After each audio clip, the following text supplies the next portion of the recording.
الحمد للہ رب العالمین والصلاة والسلام علی اشرف الانبیاء والمرسلین اما بعد فاعوذ باللہ من الشیطان الرجیم بسم اللہ الرحمن الرحیم قل یا ایھا الناس انی رسول اللہ الیکم جمیعا صدق اللہ العظیم اللہم صلی علی سیدنا و مولانا محمد معدن الجود والکرم وآلہ و اصحابہ و ابنہ الکریم و بارک وسلم الصلاة والسلام علیکہ یا سیدی یا رسول اللہ وعلی آلکہ و اصحابہ یا سیدی یا حبیب اللہ۔ اللہ رب العزت کی توفیق اور اس کی عنایت سے جمعۃ المبارک کے اس بابرکت دن ہم اپنے خالق و مالک کی بارگاہ میں حاضر ہیں۔ دعا کیجئے اللہ رب العزت اپنے فضل و کرم سے اس حاضری کو قبول فرمائے اور زندگی کے آخری سانس تک وہ اپنی چوکھٹ پر سر جھکانے کی توفیق عطا فرمائے۔ حضرات، یہ ماہ مبارک، ماہ ربیع النور، ربیع الاول شریف، جس میں اللہ رب العزت نے اپنے پیارے محبوب کریم علیہ السلام کی صورت میں اپنی سب سے بڑی نعمت ہمیں عطا فرمائی اور امت مسلمہ اس عظیم نعمت کے ملنے پر اپنے رب کا شکر ادا کرتی چلی آئی۔ اسی مناسبت سے گزشتہ جمعۃ المبارک میں نے آپ حضرات کے سامنے حضور سید عالم صلی اللہ علیہ وسلم کی بعثت کا جو مقصد تھا اس عنوان سے اپنی گفتگو کا آغاز کیا تھا کہ حضور کریم صلی اللہ علیہ وسلم کی اس کائنات میں تشریف آوری کا مقصد کیا ہے۔ اللہ نے نبی پاک علیہ السلام کو دنیا کے اندر بھیجا،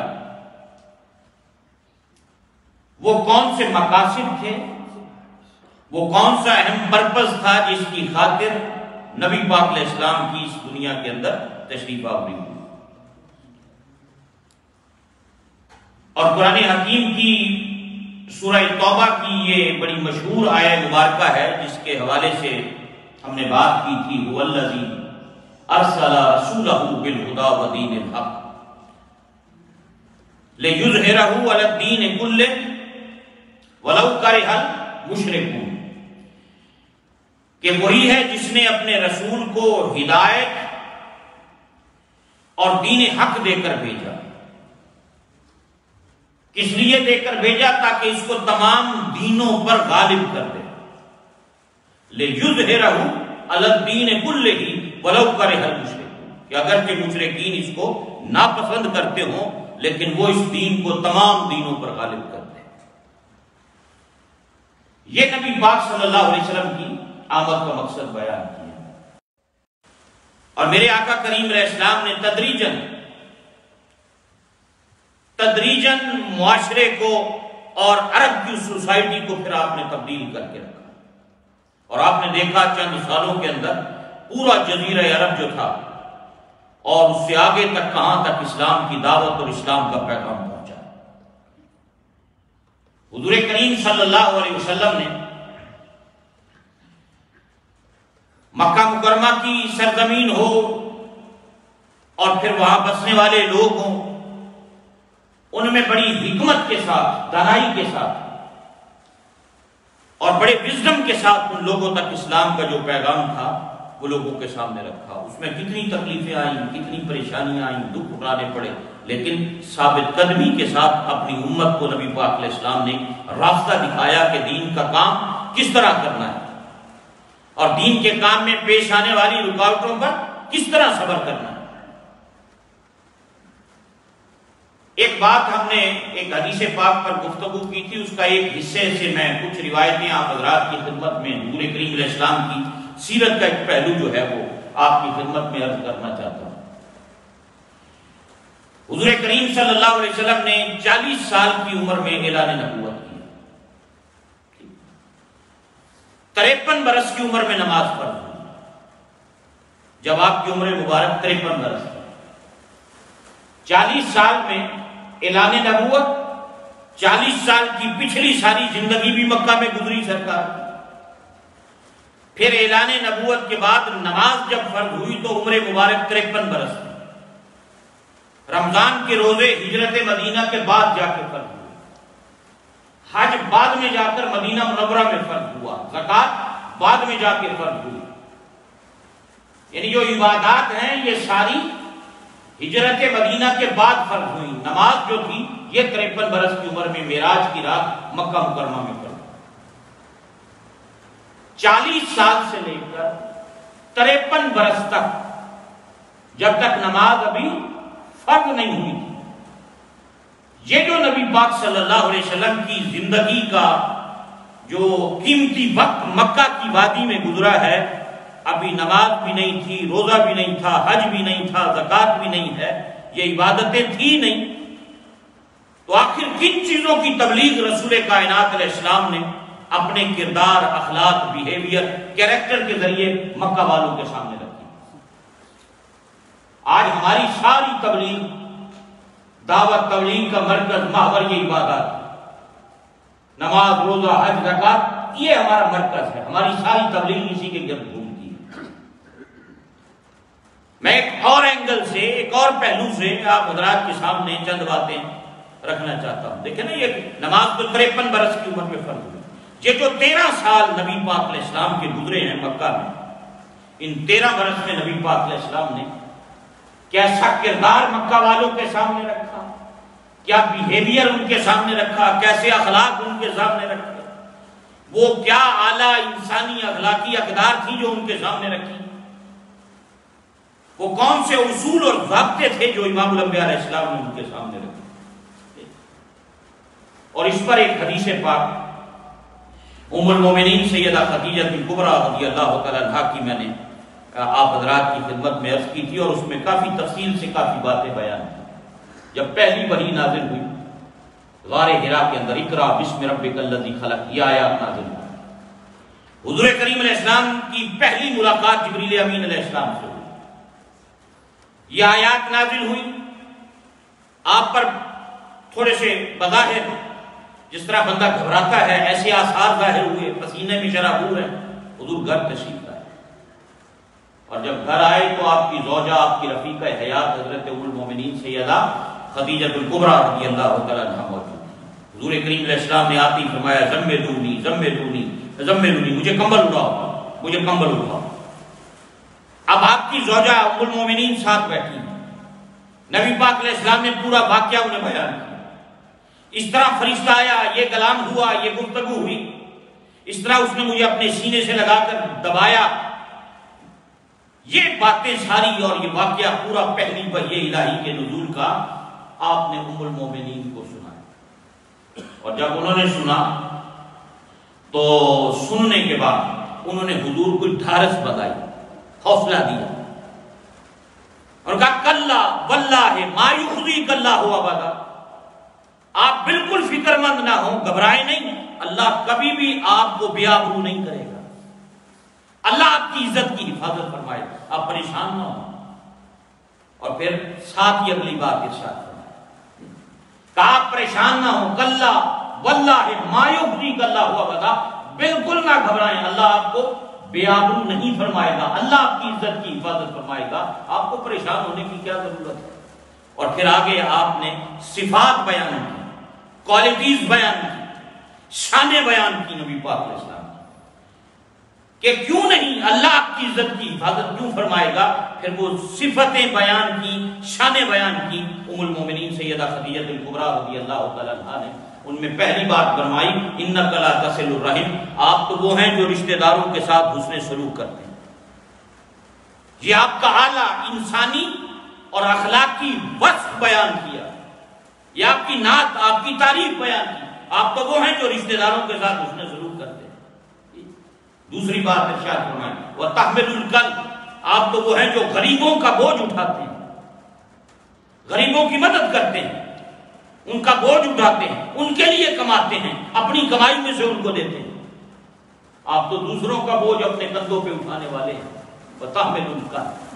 اور پھر تیسری چیز بیان کی وَتَكْسِبُ الْمَعْدُومَ، آپ تو وہ ہیں جو نادار لوگوں کی مدد کرتے ہیں، جو نادار لوگوں کی مدد کرتے ہیں. یہ شان نبی پاک صلی اللہ علیہ وسلم کی بیان فرمائی. پھر اگلی شان بیان فرمائی وَتَقْرِ الضَّيْفَ، آپ تو وہ ہیں جو مہمان نوازی کرنے والے ہیں. دروازے پہ مہمان آ جائے اس کی خدمت، اس کی عزت افزائی، اس کی مہمانداری کرنے والے ہیں. اور پھر اگلی بات ارشاد فرمایا وَتُعِينُ عَلَى نَوَائِبِ الْحَقِّ، اور جو راہ حق میں مشکلات پیش آتی ہیں آپ اس پر دوسروں کی مدد فرماتے ہیں. یہ شان بیان کی. اور میں نے اس پر تفصیل کے ساتھ گزشتہ سال گفتگو کی تھی کہ یہ وہ اعلیٰ انسانی اخلاقی اقدار تھی جن کے ذریعے نبی پاک علیہ السلام نے مکہ کے لوگوں کے سامنے، مکہ میں بسنے والوں کے سامنے ایسا نمونہ پیش کیا کہ اپنے کو اپنے پرائے بھی کہتے تھے انتا صادق و انتا امین، کہ آپ سچے بھی ہیں، امانت دار بھی ہیں، آپ جیسے کریکٹر اور بیہیویئر والا انسان اور کوئی. نبی پاک علیہ السلام نے ان کے سامنے یہ ساری چیزیں رکھی. اللہ اکبر. اور کس طرح، بلکہ آپ اگر رسول کائنات علیہ السلام کی سیرت پڑھ کر دیکھیں تو بندہ حیران ہو جاتا ہے کہ اس عرب کے معاشرے میں اعلان نبوت سے پہلے بھی اور اعلان نبوت کے بعد بھی کس طرح غریبوں کے ساتھ، مظلوموں کے ساتھ، بے سہارا لوگوں کے ساتھ نبی پاک علیہ السلام کھڑے ہوئے. حق کا ساتھ دیا، ہمیشہ سچ کا ساتھ دیا، مظلوم کا ساتھ دیا، کبھی ظالم کے ساتھ نہیں کھڑے ہوئے. اور بہت ساری چیزیں حضور کریم صلی اللہ علیہ وسلم کی سیرت مبارکہ کے حوالے سے، اس حوالے سے سامنے آتی ہیں. وَتَحْمِلُ الْكَلْبَ، کمزوروں کا بوجھ اٹھانا، مظلوموں کی مدد کرنا، ظالم کے خلاف میدان عمل کے اندر ڈٹ جانا، حق کی خاطر ڈٹنا. ایک حضور کریم صلی اللہ علیہ وسلم کی حیات مبارکہ کا ایک روشن پہلو، ایک وہ معاہدہ ہے جسے حلف الفضول کے نام سے دنیا یاد کرتی ہے آج، جس کا حوالہ یورپ کے مفکرین نے بھی دیا ہے. ہر سیرت نگار نے یہ واقعہ لکھا ہے، اغیار نے بھی اس واقعے کو مینشن کیا ہے. عرب کے اندر نبی پاک علیہ السلام کی جب تشریف آوری ہوئی تو آپ دیکھیں کوئی حکومت نہیں تھی، قبائلی نظام تھا.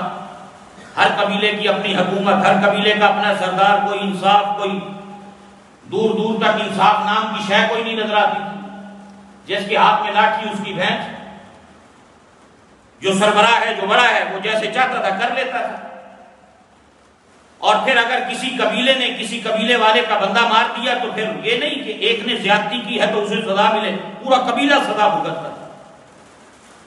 یعنی جہالت، پانی پلانے پہ لڑائیاں سینکڑوں سال تک چلتی رہتی کہ تو نے مجھ سے پہلے اپنے جانور کو پانی پلایا ہے، میں نے پہلے پلانا تھا، میرا پہلے حق بنتا تھا. اسی بات پہ لڑ پڑے اور وہ لڑائی ایسی ہے کہ جو سال ہر سال تک قتل و غارت گری کے اندر جاری اور ساری رہی. بے شمار ایسے واقعات ہیں. اللہ اکبر. انہی دنوں میں جب حضور کریم علیہ السلام کی عمر مبارک ابھی 20 برس تھی، حیات ظاہری کا 20واں سال، یمن سے ایک تاجر آیا، زبید نامی تاجر. یمن کا تاجر تھا، وہ مکہ کے اندر تجارت کی غرض سے آیا. تو وہاں ایک سردار عاص بن وائل جو تھا، اس نے اس سے سودا کیا، مال خریدا کہ میں تجھے اس کی رقم ادا کر دوں گا. مال لے لیا اور وہ اب دوسرے دن آیا کہ بھئی ہاں پیسے مجھے دو، میری رقم ادا کرو، یہ مال مجھ سے تم نے خریدا ہے. انہوں نے کہا کون سے پیسے، کون سا مال، میں نے تو کوئی مال نہیں لیا. اس نے بالکل سراسر اس وقت انکار کر دیا. اب وہ بڑا پریشان ہوا. یہ عربوں کا رواج تھا، یہ حرم کعبہ کے اندر مجلسیں جما کر بیٹھتے تھے. ادھر ایک سردار بیٹھا ہے اپنے لوگوں کو لے کر، ایک ادھر بیٹھا ہے، ادھر بیٹھا ہے، مجلسیں لگی ہوئی ہیں کعبہ شریف کے ارد گرد اور لوگ بیٹھے. وہ ایک ایک کے پاس گیا، کسی نے کوئی ہیلپ نہ کی، کسی نے بات نہ سنی، کیونکہ وہ بڑا آدمی تھا. اس بڑے آدمی کے خلاف اب کون آگے آئے؟ وہ لوگ مذاق اڑاتے ہیں. بالآخر جبل ابی قبیس پہ وہ کھڑا ہوا، چڑھا وہ یمن کا تاجر، اور اس نے کہا وہ آل فہر میں یمن سے آیا ہوں۔ اس نے پورا ان سب کو مخاطب کیا، بنو ہاشم کو اور مکہ میں بسنے والے لوگوں کو، اور وہ جبل ابی قبیس جو یہ بالکل ساتھ صفا کے بالکل ساتھ جو پہاڑی ہے جس پہ آج کل تو محل ہے، اس کے اوپر کچھ عرصہ پہلے اگر آپ دیکھیں تو اسی پر وہ مسجد تھی، مسجد بلال، جہاں نبی پاک علیہ السلام نے اشارے سے چاند کے 2 ٹکڑے کیے تھے، وہاں مسجد ترکوں نے بنائی ہوئی تھی۔ تو اس پہاڑ پہ چڑھ کے اس نے پھر آواز لگائی اور مدد کے لیے پکارا۔ اس نے کہا میں یمن سے آیا ہوں، ابھی میں نے عمرہ نہیں کیا، مجھ پر زیادتی ہوئی، ظلم کیا گیا مجھ پر، میرا مال لے لیا گیا، رقم نہیں ادا کی گئی، ابھی تو میرے بال بکھرے ہوئے ہیں، میرے کپڑے گردآلود ہیں، اور حتیم اور حجر اسود کے درمیان مجھ پر ظلم ہوا ہے، میری مدد کرو۔ اب نیچے سب بیٹھے ہوئے سن رہے تھے آوازیں سنی کہ بھئی اب یہ مدد کے لیے پکار رہا ہے، تو کوئی بھی بندہ کھڑا نہیں ہوا۔ تو حضرت عبد المطلب جو ہیں نبی پاک صلی اللہ علیہ وسلم کے دادا، ان کے بیٹے زبیر بن عبد المطلب سب سے پہلے وہ کھڑے ہوئے، اور انہوں نے کھڑے ہو کر کہا او قریش، اس شخص پہ ظلم ہوا، یہ مکہ میں آیا، عمرہ کرنے آیا ہے، اور یہ تاجر ہے، اس نے تجارت کی، اس پر ظلم ہوا ہے، اگر آج اس ظلم کے خلاف ہم نے آواز بلند نہ کی تو پھر کون بلند کرے گا؟ زبیر بن عبد المطلب کی آواز پر پھر باقی جو قریش کے قبائل تھے وہ سارے اکٹھے ہوئے، اور پھر اس وقت جمع ہو کر انہوں نے عبداللہ بن جدعان ایک سردار تھے، ان کے گھر میٹنگ کی۔ حضور سید عالم صلی اللہ علیہ وسلم فرماتے ہیں میری عمر 20 سال تھی، میں اس میٹنگ کے اندر موجود تھا اس وقت۔ فرمایا یہ قریش کے بنو ہاشم کے سارے قبیلے موجود تھے، اور ان سب نے مل کر اس بات پر ایگریمنٹ کیا، حلف دیا، وعدہ کیا، آپس میں ایک معاہدہ کیا جسے حلف الفضول کے نام سے تاریخ یاد کرتی ہے۔ سیرت نگاروں نے اس کو لکھا ہے کہ ان سب نے اس بات پر ایگریمنٹ کیا کہ ہم جو قریش کے قبیلے ہیں متحد ہو کر ہر اس مظلوم کا ساتھ دیں گے جس پر مکہ کی وادی کے اندر کوئی ظالم ظلم کرے،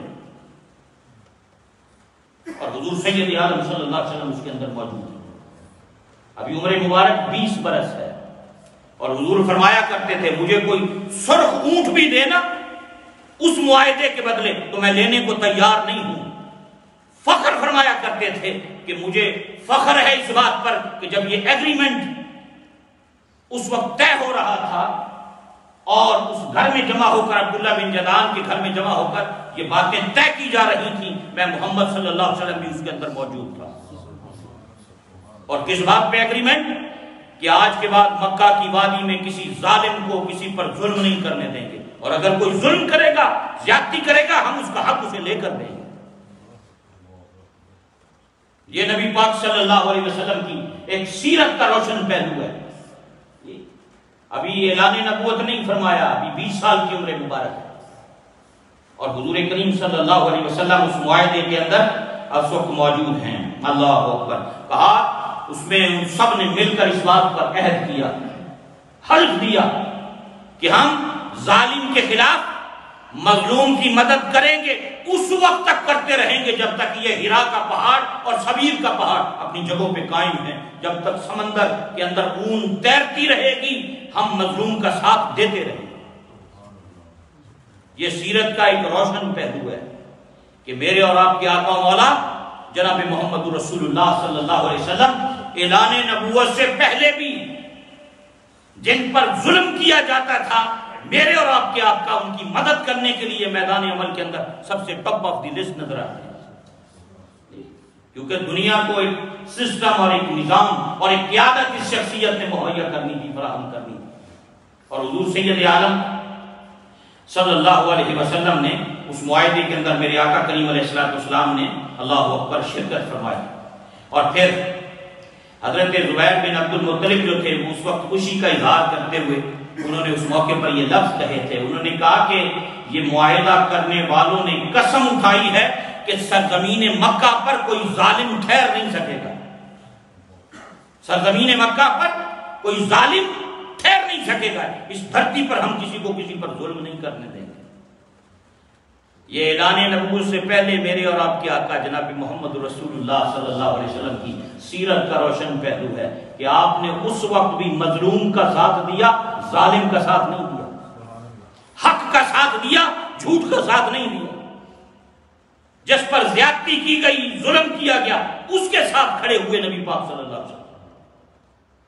اور کبھی آپ نے ان لوگوں کے ساتھ آپ کبھی بھی کھڑے نہیں ہوئے جنہوں نے کسی پہ ظلم کیا، زیادتی کی، ہمیشہ حق کا ساتھ دیا۔ حضرات کتنے ہماری زندگی میں مواقع ایسے آتے ہیں، کتنے موقع، کتنے لمحات ایسے آتے ہیں جب ہمیں پتہ ہوتا ہے کہ یہ خاندان کے اندر رشتہ دار ہے، بڑا ہے، پیسے والا ہے، لیکن ہے جھوٹا اور یہ غریب حق پر ہے، لیکن ہم غریب کے ساتھ نہیں کھڑے ہوتے، ہم مالدار کے ساتھ کھڑے ہوتے ہیں۔ ہمیں پتہ ہے یہ بدماش ہے، کرپشن کرتا ہے، اس نے مال لوٹا ہے، ووٹ اسی کو دیتے ہیں۔ ہمیں پتہ ہے یہ ظلم و زیادتی کرنے والا ہے، قاتل ہے، ووٹ ہم پھر اسی کو دیتے ہیں۔ جبکہ میرے اور آپ کے آقا مولا صلی اللہ علیہ وسلم نے ہمیں جو تعلیم دی ہے، اس میں تعلیم یہ ہے کہ کبھی ظالم کے ساتھ کھڑے نہیں ہونا، مظلوم کے ساتھ کھڑے ہونا۔ حضرات آج بدقسمتی ہماری یہ ہے کہ حضور سید عالم صلی اللہ علیہ وسلم نے جن اصولوں کی بنیاد پر اس امت کو کھڑا کیا تھا، آج وہ اصول، وہ ضابطے اس امت کے اندر سے نکل گئے۔ امت در در کی ٹھوکریں کھاتی پھر رہی، کوئی پرسان حال نہیں۔ آپ عرب کے معاشرے کو دیکھیں کہ نبی پاک علیہ السلام نے اس بکھری ہوئی قوم کو کس طرح ایک جسد واحد کی طرح ایک لڑی کے اندر پرویا تھا، اور آج وہ نبی کی امت انتشار کا ایسا شکار ہے، فرقہ واریت کا ایسا شکار ہے کہ آپ جہاں بھی دیکھ لیں آج امت اس وقت در در کی ٹھوکریں کھا رہی ہیں۔ جو چاہتا ہے ظلم کرتا ہے، زیادتی کرتا ہے، کوئی امت کا پرسان حال نہیں ہے۔ وگرنہ نبی پاک صلی اللہ علیہ وسلم نے جو اصول دیے تھے، ضابطے دیے تھے، آج دوسری قوموں نے ان کو اختیار کیا، وہ ترقیاں کر رہی ہیں۔ یہ جو اعلیٰ انسانی اس وقت کا سب سے بڑا بحران، باقی سب بحران بعد کی بات ہے، سب سے بڑا بحران اس وقت جس کا امت شکار ہے وہ اخلاقی بحران ہے۔ ہمارے اخلاق مر گئے۔ آپ ٹی وی پر دیکھیں، خبروں میں سن لیں، کیا زیادتیاں، چوریاں بچیوں کے ساتھ، بچوں کے ساتھ، چھوٹے بچوں کے ساتھ، خواتین کے ساتھ۔ یہ ہمارے میڈیا کو دیکھیں، کیا کچھ نہیں ہو رہا۔ ایک دوسرے کا مال دبانا، چھوٹی چھوٹی چیزوں کے اوپر معمولی باتوں پہ قتل ہو جانا انسانوں کا، بے گناہ لوگوں کا خون بہنا گلیوں سڑکوں کے اوپر، کوئی پرسان حال نہیں۔ اور اس معاشرے کے اندر جہاں ہر طرف لڑائی تھی، فتنہ تھا، فساد تھا، انتشار تھا، رسول کائنات علیہ السلام نے اپنے بیہیویئر کے ذریعے، اخلاق کے ذریعے اس پوری بکھری ہوئی سوسائٹی کو ایسے جمع کر کے رکھا۔ اور قرآن حکیم نے، اللہ اکبر، بڑی پیاری بات قرآن حکیم نے فرمائی۔ اللہ رب العزت نے اپنے پاک کلام کے اندر ارشاد فرمایا، حضور سید عالم صلی اللہ علیہ وسلم پہ جو قرآن اللہ نے نازل فرمایا، اس کے اندر بڑی پیاری بات ارشاد فرمائی، وَاعْتَصِمُوا بِحَبْلِ اللَّهِ جَمِيعًا وَلَا تَفَرَّقُوا۔ اللہ رب العزت نے فرمایا کہ اللہ کی رسی کو مضبوطی سے تھام لو اور آپس میں تفرقہ میں نہ پڑو۔ اور پھر اگلی بات اسی آیت کریمہ کے اگلے حصے کے اندر ارشاد فرمایا وہ منظر بیان کیا جس کی میں بات کر رہا ہوں۔ اللہ اکبر، وَاذْكُرُوا نِعْمَةَ اللَّهِ عَلَيْكُمْ إِذْ كُنْتُمْ أَعْدَاءً فَأَلَّفَ بَيْنَ قُلُوبِكُمْ فَأَصْبَحْتُمْ بِنِعْمَتِهِ إِخْوَانًا۔ اللہ اکبر، اور فرمایا اللہ کے اس احسان کو اپنے اوپر یاد کرو، اللہ کے اس احسان کو اپنے اوپر یاد کرو۔ کون سا احسان؟ وَاذْكُرُوا نِعْمَةَ اللَّهِ عَلَيْكُمْ، اللہ کے اس احسان کو، اس نعمت کو، اس فضل اور کرم کو جو تم پر ہوا تھا، اسے یاد کرو۔ وہ کون سا تھا؟ اِذْ كُنْتُمْ أَعْدَاءً فَأَلَّفَ بَيْنَ قُلُوبِكُمْ، جب تم ایک دوسرے کے دشمن تھے، اس نے اپنے فضل و کرم سے تمہیں ایک دوسرے کا بھائی بنا دیا۔ تم ایک دوسرے کے دشمن تھے۔ یہ اس رب کا کرم، یہ اس محبوب کا کردار، یہ اللہ کی مہربانی، اس رسول کریم علیہ السلام کی کوشش، محنت، ان کی دعوت کہ رب نے تمہاری دشمنیوں کو محبتوں کے اندر تبدیل کر دیا۔ تم ایک دوسرے کے دشمن تھے، اس اللہ نے تمہیں ایک دوسرے کے قریب کر دیا۔ اللہ اکبر. فَأَلَّفَ بَيْنَ قُلُوبِكُمْ فَأَصْبَحْتُمْ بِنِعْمَتِهِ إِخْوَانًا. اللہ اکبر. اور تم آپس میں بھائی بھائی بن گئے، اور تم تو آگ کا جو گڑھا تھا نا، جو جہنم کا کنارہ تھا، آگ کا گڑھا، اس جہنم کے کنارے پر تھے، اس اللہ نے تمہیں بچا لیا. اس اللہ نے تمہیں بچا لیا اس موقع پر. اللہ اکبر. اور پھر آگے ارشاد فرمایا اللہ اکبر وَكُنْتُمْ عَلَى شَفَا حُفْرَةٍ مِّنَ النَّارِ فَأَنْقَذَكُم مِّنْهَا. تم جہنم کے گڑھے کے کنارے پر تھے، اس نے تمہیں بچا لیا. كَذَلِكَ يُبَيِّنُ اللَّهُ لَكُمْ آيَاتِهِ. اور اللہ تو تم سے یوں ہی اپنی آیتوں کو بیان کرتا ہے لَعَلَّكُمْ تَهْتَدُونَ، تاکہ تم ہدایت پا جاؤ. یعنی وہ ایک دوسرے کے دشمن تھے. رسول کریم علیہ السلام کی کوشش، جد و جہد اور آپ کی دعوت اور تبلیغ کے نتیجے میں اللہ نے ان کو سب کو بھائی بھائی بنا دیا. اور نبی پاک علیہ السلام کی سیرت کے حوالے سے یہ جو بات تھی، اس پر ایک کتاب رومانیہ کے ایک وزیر خارجہ ہیں، انہوں نے بھی لکھی ہے سیرت پر ایک کتاب، اور انہوں نے اس کتاب میں وہ جو معاہدہ تھا نا حلف الفضول، اس کے حوالے سے چند واقعات کا انہوں نے اضافہ کیا سیرت کے باب اور چیپٹر کے اندر. اور انہوں نے ایک بات کہی، انہوں نے کہا کہ نبی پاک صلی اللہ علیہ وسلم، وہ جو معاہدہ وہاں ہوا تھا نا عبداللہ بن جدعان کے گھر پر، اس کو زیادہ مضبوط کیا، اس کو آگے پھیلایا، اس پر مزید کام کیا تو وہ رسول کریم صلی اللہ علیہ وسلم نے کیا. فرمایا وہ جو عربوں نے مل کر آپس میں ان قبائل نے قریش کے ایگریمنٹ کیا تھا نا، اس کو آگے پھر نقطۂ کمال تک لے جانے والی ذات نبی پاک صلی اللہ علیہ وسلم کی ذات، حضور کریم علیہ السلام نے. اللہ اکبر. اس پر آگے آپ نے پھر کام کیا، اسے لے کر آپ آگے بڑھے. اور پھر ایک بات انہوں نے لکھی، اس کی وجہ لکھی انہوں نے کہا کہ حضور کریم علیہ السلام نے اس وقت جو مکہ کے قریش کے نوجوان تھے نا، ینگسٹر تھے، ان کو جمع کیا، اور انہیں جمع کر کے حضور کریم علیہ السلام نے چھوٹی سی آرگنائزیشن تشکیل دی. ایک چھوٹا سا ینگسٹر کا ایک گروپ بنایا، اور ان کو جمع کر کے انہیں بتایا یہ بات کہ ہماری ذمہ داری ہے، یہ اللہ کا حرم ہے، اس دھرتی پر اگر کسی ظالم نے کسی پر ظلم کیا تو یہ ہماری ذمہ داری ہوگی کہ ہم اس ظالم سے اس مظلوم کا حق لے کر اسے واپس دیں گے. یہ حضور کریم علیہ السلام کے اعلان نبوت سے پہلے کی بات ہے. اور جب یہ نوجوان گینگسٹر جمع کیے، سرکار نے حجر اسود کے پاس جمع ہوئے، اور حجر اسود پہ ہاتھ رکھ کر سب نے عہد کیا کہ واقعی جب تک اس وادی میں کسی پہ ظلم ہوگا ہم مظلوم کے ساتھ کھڑے ہوں گے، ظالم کے ساتھ نہیں کھڑے ہوں گے. اور پھر انہوں نے زمزم لائے، زمزم لا کر حجر اسود کو دھویا اور دھو کر پیا، آپس میں ایگریمنٹ کیا اور زمزم لا کر حجر اسود کو دھو کر پیا. یہ اس بات کی علامت تھی کہ ہم سب اپنے اس عہد پر، اس وعدے پر پابندی کریں گے، ہمیشہ مظلوم کا ساتھ دیں گے، ظالم کے خلاف آواز بلند کریں گے. اور پھر اس کے تحت اس وزیر رومانیہ کے وزیر خارجہ نے اپنی کتاب کے اندر دو واقعات انہوں نے نقل کیے. ایک واقعہ تو انہوں نے یہ نقل کیا کہ جنوبی علاقے سے، عرب کے جنوب سے ایک تاجر مکہ میں آیا تجارت کی غرض سے، جس کے ساتھ اس کی ایک خوبصورت بیٹی تھی، اور اس بیٹی کو مکہ کے مالدار شخص نے کڈنیپ کر لیا، اغوا کر لیا اس کو. اور وہ سب کے پاس گئے، ہر بندے نے مذاق اڑایا، جیسے کوئی اس کا ساتھ دینے کو تیار نہیں تھا. اور وہ سب دروازے کھٹکھٹا کر کسی نے کہا کہ وہ سامنے جو ایک نوجوان بیٹھے ہیں نا، ان کے پاس چلے جاؤ، یہ تمہاری مدد کریں گے. اور وہ نوجوان کون تھے؟ وہ سیدہ آمنہ کے لال امام الانبیاء صلی اللہ علیہ وسلم کی ذات، ینگ اعلان نبوت سے پہلے. اور وہ آپ کے پاس آیا، اس نے کہا میں فلاں جگہ سے حج کے ارادے سے آیا ہوں، میں تاجر ہوں، میری بیٹی میرے ساتھ تھی، اور میری اس بچی کو اغوا کر لیا گیا ہے، اور اب وہ میری بچی واپس نہیں کرتا، میری مہربانی کرو، میری ہیلپ کرو. حضور کریم علیہ السلام نے اسی وقت قریش کے ان جوانوں کو بلایا، فرمایا آؤ، اور اس کے دروازے پر پہنچے. اس وقت تک اس کے دروازے سے قدم ہٹایا نہیں جب تک اس کی بچی کو واپس اپنے باپ کو لے کر نہیں دیا. یہ اعلان نبوت سے پہلے کی بات.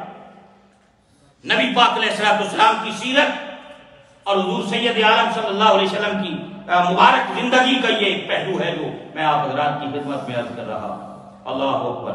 دوسرا واقعہ اس حوالے سے انہوں نے اپنی کتاب کے اندر جو بیان کیا اس کے پس منظر کے اندر، وہ دوسرا واقعہ کہ ایک تاجر مکہ میں آیا جس سے ابو جہل نے مال خریدا، اور ابو جہل نے پیسے دینے سے انکار کر دیا۔ ابو مکہ کا سردار تھا ابو جہل، تگڑا آدمی تھا، اور جب اس نے مال دینے سے انکار کیا اور اس نے مختلف لوگوں کو کہا، کہیں سنوائی نہیں ہوئی، تو نبی پاک علیہ السلام تک پہنچا۔ حضور کریم علیہ السلام اسی وقت ساتھ چلے، اسی وقت اس کے ساتھ چلے۔ دوپہر کا وقت، ابو جہل آرام کر رہا تھا، دوپہر کا وقت تھا، دروازہ کھٹکھٹایا، اب اندر سے بڑبڑاتا ہوا ہے، انہوں نے کہا جو بھی ہے اس وقت میں ماروں گا پکڑ کے اس کو، جو پتہ نہیں یہ میرے آرام کا وقت ہے۔ جب دروازے پہ دیکھا تو رسول کائنات صلی اللہ علیہ وسلم تشریف فرما، حضور کھڑے ہوئے، فرمایا ابو جہل اس کا مال لیا ہے تو نے، اس کے پیسے اس کی رقم ادا کرو، اس کا مال لیا ہے تو نے، اس کے پیسے واپس کر، اس کا مال ادا کر یا اس کے پیسے اس کو ادا کر۔ انہوں نے کہا ہاں میں دے دوں گا، یہ کر لوں گا، وہ کر لوں گا، میں کل دے دوں گا، شام کو دے دوں۔ فرمایا نہیں، نہ کل کی بات ہے نہ شام کی بات ہے، جب تک اس کا حق اسے واپس نہیں ملتا محمد تیرے دروازے سے نہیں جائے صلی اللہ علیہ وسلم۔ حضور کریم علیہ السلام کھڑے رہے، مجبوراً اندر گیا، سامان لایا۔ حضور کریم علیہ السلام اسے کہتے ہیں اپنا سامان چیک کرو۔ اس نے کہا جی اس کے اندر ابھی ایک تھیلی تھی میری، وہ نہیں ہے، باقی سارا ٹھیک ہے، ایک شاید ہی مسنگ ہے، یہ دیکھو۔ فرمایا جاؤ اندر سے وہ بھی لا کر دو۔ اب وہ تلاش کرتا رہا، نہیں ملا، اس نے کہا یہ اس سے میں بہتر ایک لا کے دے رہا۔ جب تک وہ مال واپس نہیں ملا رسول کریم علیہ السلام اس کے دروازے سے نہیں ہٹے۔ امام الانبیاء علیہ السلام نے ہمیشہ حق کا ساتھ دیا، مظلوم کا ساتھ دیا، ظالم کے خلاف نبی پاک علیہ السلام نے آواز بلند کی، اور یہ اعلان نبوت سے پہلے کی بات، ابھی اعلان نبوت نہیں کیا، ابھی 20 سال عمر مبارک ہے، اور حضور سید عالم صلی اللہ علیہ وسلم کی موجودگی میں اہل قریش اور قریش کے جوانوں نے اس بات پہ معاہدہ کیا کہ ہم مکہ کی دھرتی پر کسی ظالم کو رہنے نہیں دیں گے، کسی ظالم کو کسی مظلوم کے ساتھ زیادتی کرنے کی اجازت نہیں دیں گے، اور اگر کوئی زیادتی کرے گا ہم وہ حق واپس لے کر اس مظلوم کو دیں گے۔ ہماری زندگی میں کتنے معاملات ایسے آتے ہیں، یہ رسول اللہ صلی اللہ علیہ وسلم کی سیرت کا ایک روشن پہلو ہے حضرات، کہ اگر کبھی بات آ جائے کسی بڑے کی اور غریب کی تو یہ نہیں دیکھنا کہ یہ بڑا ہے، اگر ظالم ہے تو مظلوم کے ساتھ کھڑا ہونا یہ رسول اللہ کی سنت ہے، یہ حضور کریم علیہ السلام کا مبارک طریقہ ہے۔ جی حضور کریم علیہ السلام نے اس پورے معاشرے کو عدل انصاف کا اس کو گہوارہ بنایا میرے آقا کریم علیہ السلام نے۔ میلاد النبی صلی اللہ علیہ وسلم کا مقصد، پرپز آف میلاد کیا ہے؟ وہ ہے اپنے کیریکٹر کے ذریعے، اخلاق کے ذریعے، بیہیویئر کے ذریعے ایسا نمونہ دنیا والوں کے سامنے رکھنا جو رسول اللہ صلی اللہ علیہ وسلم نے اپنی امت کو عطا کیا۔ حضرات حضور کریم علیہ السلام نے ایک امت تیار کی تھی، اس امت کے اندر، ان لوگوں کے اندر لوگ ایک دوسرے کے دکھ درد کو اپنا دکھ درد سمجھتے تھے۔ آج بھائی بھائی کا دشمن ہے، حاجی حاجی کا دشمن ہے، نمازی نمازی کا دشمن ہے، بیٹا باپ سے نہیں بولتا، اولاد ماں باپ سے نہیں بولتی، پڑوسی پڑوسی سے نہیں بولتا، تسبیحیں بھی پڑھتے ہیں، نمازیں بھی چل رہی ہیں، حق مارے بیٹھے ہیں، بیٹیوں کو اولاد میں سے جائیداد میں سے حق نہیں دیتے، پھر کہتے ہیں اللہ کی رحمتیں برسیں، بھی رحمتیں کہاں سے برسیں گی؟ جو اصول، جو ضابطے زندگی گزارنے کے لیے نبی پاک صلی اللہ علیہ وسلم نے امت کو عطا کیے وہ موج نظر نہیں آتے۔ ادھی راتی گیا مسیتی اوتھے جا تہجد نہیں تھی، دل دی گئی نہ اجے پلیتی، تھمی وانگن گیا کھلو لینا ایک نہ دینے دو۔ اگر دل کی دنیا میں بغض ہو، حسد ہو، کینہ ہو، نفرت ہو، لڑائیاں ہوں، فساد ہو، جھگڑے ہوں، بغض بھرا ہوا ہے، صف میں کھڑے ہونے سے حاصل کیا ہوگا؟ ہماری عبادات کے اندر اسی لیے لذت نہیں ہے، سرور نہیں ہے، ٹیسٹ نہیں ہے، جان چھڑاتے ہیں، نکلنے کی کوشش کرتے ہیں، دل نہیں لگتا مسجد میں، صف میں بیٹھنے کو دل نہیں کرتا، سجدہ کرنے کو دل نہیں کرتا، تلاوت کرنے کو دل نہیں کرتا، رسول اللہ کی سیرت پڑھنے کو دل نہیں کرتا، حضور کی لائف کو پڑھنے سمجھنے اور سیکھنے کا وقت نہیں ہے۔ اتنی دنیا کی محبت کا غلبہ ہو گیا ہے آج۔ حضرات کبھی وجوہات، یہ جتنی امت کی تباہی کی وجوہات ہیں، ان پر آپ غور کریں اور پھر دیکھیں۔ ہم میں سے ہر شخص اپنا جائزہ لے، کسی کو نہ دیکھیں۔